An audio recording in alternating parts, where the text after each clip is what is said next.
Hello, my name is John Whitehead, and I'm one member of the Building Outdoor Communities Economics team, along with Ash Morgan and Melissa Weddle. And I am going to talk about the benefit cost analysis tool that was presented at the Building Outdoor Communities Workshop, May 13th at McDowell Tech Community College. Okay, and just to remind you about where this thing came from, we posted a series of videos that described how to conduct a benefit cost analysis. And then we conducted a survey of people who travel and visit Western North Carolina outdoor recreation sites.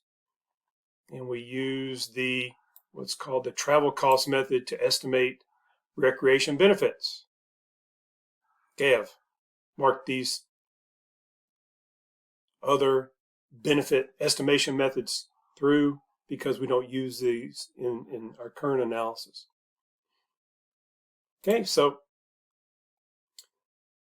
let me just remind you of a few things that we talked about then. First of all, is the importance of discounting future benefits and costs because people have a positive time value of money. People prefer money today rather than receiving money in the future. And because of that, we have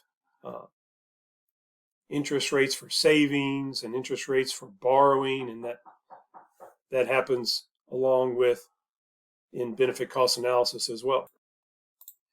Okay, the benefits of a outdoor recreation infrastructure or some sort of program that's designed to increase visitation. The benefits are equal to the consumer surplus of a trip or a day multiplied by the number of days or trips. Remember, consumer surplus is the dollar value of a person's willingness to pay for a trip over and above how much they actually spend. And this is the type of benefit estimate that is used by the U.S. Forest Service and the National Park Service when they conduct benefit cost analyses. And delta X here, this is the change. Delta stands for change in the number of trips or visits. Okay, and we'll talk a little bit about how to estimate that in a second. Okay, and then the cost, there's two types of cost. Fixed cost is the upfront construction cost of infrastructure, and then variable cost is the annual cost, like operations and maintenance cost. And then there's two ways of comparing these benefits and cost. Once they're discounted, these are present values, so that PV stands for present values. The benefit cost ratio is the present value of benefits divided by the present value of cost. If that number is greater than 1, then the project or infrastructure is considered to be a good idea economically. And then the net present value, okay, net benefits is what we're calling it on the left of this equation here, is equal to the present value of benefits minus the present value of costs. And if this number is greater than 0, then it's considered to be a good idea economically. Okay, the benefit cost ratio is a nice, easy number to look at. If it's greater than 1, it's a good idea, but it does not, it obscures the magnitudes of the benefits and costs, and that's where net present value comes in. So neither of these numbers is preferred. They are complementary ways of describing the bottom line of the economics of your infrastructure. Okay, so we developed a user's guide that goes along with the benefit cost analysis tool that describes the concepts above and goes in a little bit more detail about approaches to estimating the change in visits or days. There's a resource capacity approach where you might estimate the maximum capacity that the infrastructure could handle, and that might be an estimate of the number of visits, or at least the upper bound. Okay, you might use expert opinion, where you get a group of experts together, or one expert who does some sort of analysis. Okay, and then a marketing survey, you could ask people how many trips they would take to the new park or trail. You can conduct use tools that are from what's called benefit transfer, where there might be a park or a trail that already has visit estimates that the new Parker Trail is similar to, and you could use those numbers. Or you could estimate the number of visits from a statistical model. Okay, so real quick, let me just describe a couple of these ways. In terms of expert opinion or benefit transfer, you could use numbers from reports like the 2023 Outdoor Recreation Participation Trends Report. Here we're looking at estimating the number of visitors that would go to a skate park. So if you might have a local park and the number of adults are 1,400 and the number of youth is 145, and the national participation rate for skateboarding is 2.9% for adults, 6.7% for the youth. And if you multiply those two things together, you would estimate 41 skaters, adult skaters, and 10 youth skaters.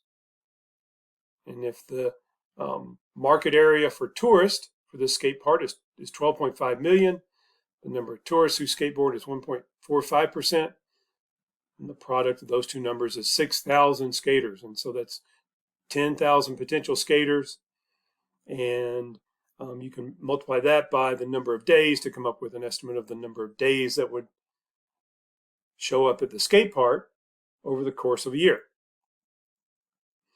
Okay, and one thing that is described in the user's guide is that it's always important to conduct sensitivity analysis. You can imagine how much imagine that these numbers are uncertain, and so sensitivity analysis, trying your analysis with higher or lower numbers for benefits, costs, and discount rates is always important. Okay, in terms of a marketing survey, we did this with the Western North Carolina Outdoor Recreation Survey for 2 future projects, and one of those was improvements to the Yadkin River State Trail in Wilkes County. And so we just asked people when we described these improvements, and we said when these are complete, but how many trips do you think it will take to Wilkes County for the primary purpose of paddling or tubing on the Yadkin River State Trail? And so people gave us numbers, and we were able to develop an estimate of that that's described in the user's guide. Okay, so on to the spreadsheet model now that we've reviewed the concepts or the inputs that go into the model. And this is the way the spreadsheet looks. Okay, and the symbols that we have described previously are in this first column. In the input values, okay, the numbers that you can change in this model are in these grayed out cells in the input value column. Okay, and then the numbers on the right-hand column are calculated for you. So here for Macon County, we have, for each county, there's a different spreadsheet, and so the baseline number of multi-day, multi-person trips estimated from the survey is inputted there. Okay, and then in line 2, you enter in your estimate for the increase in the number of visits, and then the spreadsheet will calculate for you the estimated annual benefit of those visits based on the consumer surplus estimate developed in the report that's posted on the Building Outdoor Communities website. Okay, and then we're using a 2% discount rate, which is the current federal guidance for at what rate to discount future benefits and cost. But if you click on this down arrow, you can choose the discount rate from a list that goes from, I think, 2% to 7%. Okay, and you might choose a higher rate for sensitivity analysis, or there might be some theoretical reason to choose a higher rate. The 2% rate is developed from the rate of return on risk-free government bonds. And you might also choose a number like 7%, which is the long-term rate of return in the stock market. Okay, and you can also choose the number of years that the project will generate benefits. The number 20 is hard-coded into the spreadsheet model, but if you click on this down arrow, you can make that number higher or lower.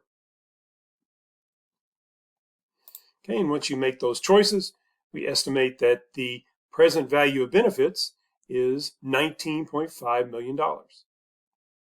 Okay, so on to cost. Okay, here for this hypothetical infrastructure project that generates 1,000 annual trips, this infrastructure project is estimated to cost $5 million to construct, and then we estimate that the annual operation and maintenance cost is 10% of that, $500,000. Okay, over 20 years.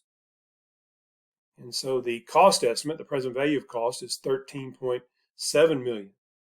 And then the spreadsheet model, the bottom line estimates on lines 12 and 13, we calculate that the net benefits is almost $6 million, and the benefit cost ratio is 1.43. So both of those numbers are consistent with each other in that it looks like this hypothetical project is a good idea economically. Okay, so that's the spreadsheet model. If there are any questions, you can contact me via email. So thanks.